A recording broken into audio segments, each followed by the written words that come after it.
Welcome to another edition of the In the Money podcast for KeenelandSelect.com. And if you're listening to this, it's worth reminding you that we're having a special handicapping seminar, 10:45 at the Sales Pavilion on Sunday, which is Keeneland Select Day, and free admission for all the Keeneland Select customers. I'm Tom Leach, along with Keeneland's Director of Simulcasting, Jim Goodman, and we're going to break down stakes races around the country. And with Breeders' Cup approaching, there's not a whole lot. It's a big New York-bred day at Belmont and Maryland-bred day at Laurel, so we'll take a look at some of their stakes. But we want to start with the Grade 2 Lexus Raven Run, the 9th race on the Saturday card at Keeneland. A field of 14 if it stays intact. And it's a great betting race with caveat that it's not a great betting race if you pick the wrong horse. But bottom line is there should be a nice price in here even on the favorite. Who did you settle on, Jim? Yeah, you got a 1 in 14 shot. I'm trying to find a Presque Isle horse because they've been doing so well at Keeneland this meet. I just can't get the right one. I settled on Lighthouse Bay. I think she got a really bad trip in the test. She was 6 wide, and she finishes 3 lengths behind Sweet Lulu and Wildcat Lily and My Happy Face. Go back to Prioress at Saratoga, and she won that race over Wildcat Lily and Irish Loot, who comes back in this race. I'm going to think Lighthouse Bay is the class of the race, but I'm not sold on that she should be 8-5. I think she might be 7-2, 4-1, something like that. And that's a decent price on her. I also like Silcita. Mike Smith is coming to ride for Pletcher. The Lake Placid, just kind of a throw-out race. I really don't know what happened, and she's back on the synthetic. She ran very well at Turfway, and the last time on synthetic was the Bourbonnette Oaks back in the spring, and I think Mike Smith coming in for Pletcher is a good sign. The other horse, Rusty Arnold, is going to win a race. He's still 0 for the Keeneland meet, and he's got like this 30-year streak of winning at least one race. And Elusive Fate, I think, might surprise him here a little bit. Got a nice little tightener in the dogwood and ran behind Irish Loot, and I think maybe could be getting a little better at the right time. It's a big step up in class, I think, even though Dogwood's a Grade 3, going to a Grade 2. She really hadn't run against much before that. I think she might have a shot in Shalbella Luna, Prime for Passion, Irish Loot. You can go on and on and on, but I'm going to stick with Lighthouse Bay as the class of the race. If you go to the Clocker reports in the Keeneland website and click on the In Today for Saturday and scroll down to this race, it seems like about half the field got written up for really good works. So you got horses, on top of their game coming into this, as well as in good racing form. So it's very tough. I started to go Silcita, and then the more I looked at it, I came back to Eden Prairie, and I talked to Neil Pesson in an interview for the Keeneland YouTube channel, and he said that he's thought that going 7/8 on poly track might be her best game, and they finally got her to that, dropped her down in class last time at Arlington, got her into that 7/8 on poly, and she won pretty impressively. And now she steps back up into stakes company, and I think you get a really nice price. And she's out in the 14 hole, but come and get that long back stretch. I think she can handle that. So I'm going to take a shot because the price and because of the last race on Eden Prairie.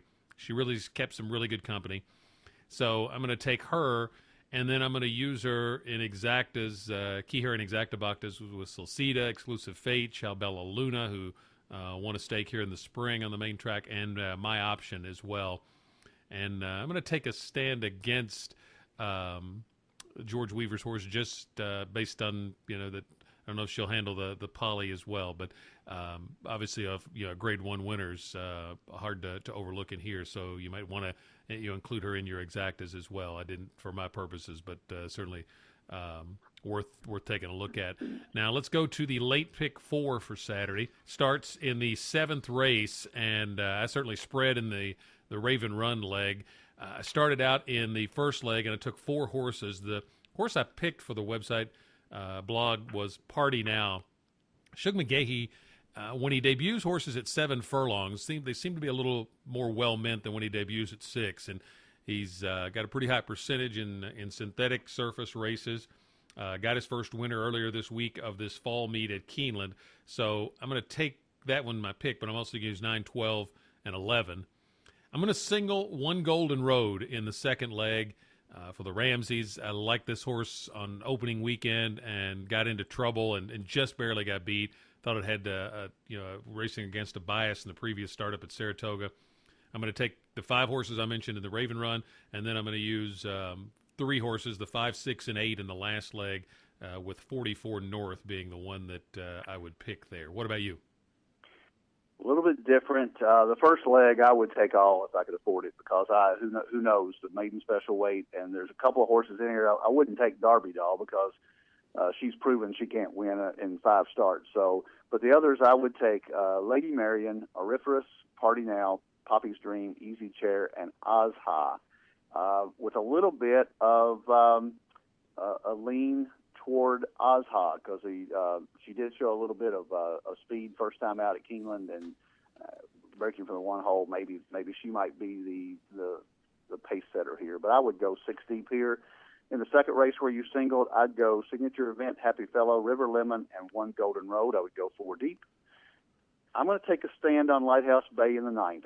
I like a Grade 1 winner dropping down to Grade 2. I don't care. She can run on poly track. She can run on turf. She can run on dirt. So I'm going to single Lighthouse Bay and take a stand in that race. Then go a little deeper with Jonathan Shepard's horse Cosmic Karma, Skilled to Pay the Bills, Mount Tronador, Napa Valley, and I left out your horse. Who is your horse? 44 North. That's the 5th horse in the last leg.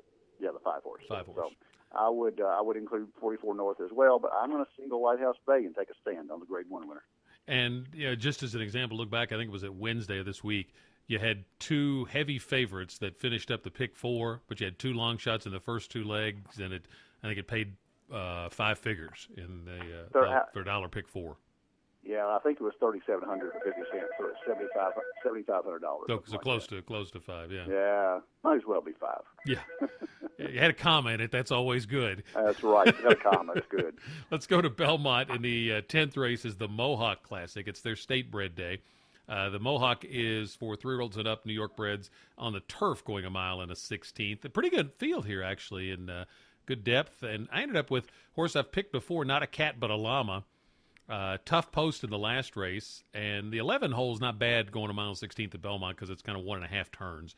I think this horse is maybe dropping in class, and he loves the track and the distance. So I think King Creasa may take most of the money, and you might get a decent price on the horse I like, Not a Cat But a Llama. So I'll bet him to win. Key him in exactas with King Creasa, Lou Bash, and Hear the Footsteps. What about you? We're exactly on the same page. I like Not a Cat But a Llama. I think the outside post doesn't hurt. The Jamaica, he ran behind Up With Birds, Admiral Kitten, and Jack Milton, who are 3 really good horses. And I think that was a good effort at a mile and 1/8 on turf. He comes back, shortening up a little bit, mile and 16th, and Velasquez is on him. I think it's a good bet that he's going to get there from the outside. There's not much to separate Carafa and Lubash, and King Creasa is strange. I guess you just toss the 1.5 mile experiment at Belmont on the turf, the Grade 1 Turf Classic. I mean, just he got up there, and then they wrapped up on him. So I think three triple-digit buyers before that, you're right, he's going to get all the money, but I think Not a Cat But a Llama might track him down. I'd take Carafa for second and hope King Creasa runs out of it. 11th race, the Empire Classic, 3-year-olds and up, New York-breds at 1 mile and 1/8, and I couldn't get too creative here. But Saratoga Snacks loves Belmont, working well, keeps Rosario, which I like, so the 7 Saratoga Snacks, and use him with the 8 and the 2. What about you? We did not handicap this together, but Saratoga Snacks to me is the single. That you finish up in the 11th race, that horse, I think if he shows up at all, he wins. I took Spa City Fever is the only horse, the 2 horse that has matched the number, but that was way back 5 or 6 races ago. And then read the prospectus on a 7-race win streak. So it's hard to take a horse that won 7 in a row. I don't care where they're running, but I think step up in class for him. And I think Saratoga Snacks wins this as a single in the late pick 4. And we'll go to Laurel for their 10th race, which is the Maryland Million Classic. 3-year-olds and up, Maryland breds at 1 mile and 1/8. Where'd you go? I got an exacta box. You don't see many horses that are named with numbers in them. 8 Too Fast to Catch and 1706. You can box that. Go up there and really confuse a clerk. Just give them a bunch of numbers. I want the 8 and the 1706. That would really, it's actually a 1-5 exacta box, but that's kind of strange when I handicap this race. 8 Too Fast to Catch is 2 to 5 morning line, and looks like to me that If he didn't like Mountaineer last out, he's a lot to win this. If he did like Mountaineer and he's just gone bad, there may be a price in here. But I think he probably just tossed that last race at Mountaineer and assume he's going to get back to his best form at Laurel, where he is an amazing 10 for 23 lifetime at Laurel. The second horse I would take, 1706 is probably as good as anything else in here if he tossed his last race. And Talk Show Man is only 3 races deep in his career. He's run 3 pretty good efforts, and he's got a lot of room to improve. So I would take 8 Too Fast to Catch over 1706 and Talk Show Man. Pretty much with you. 8 Too Fast to Catch over 1706 and Romancing the Gold for me. So, and just not a great betting race there, because I can't see 8 Too Fast to Catch getting beat.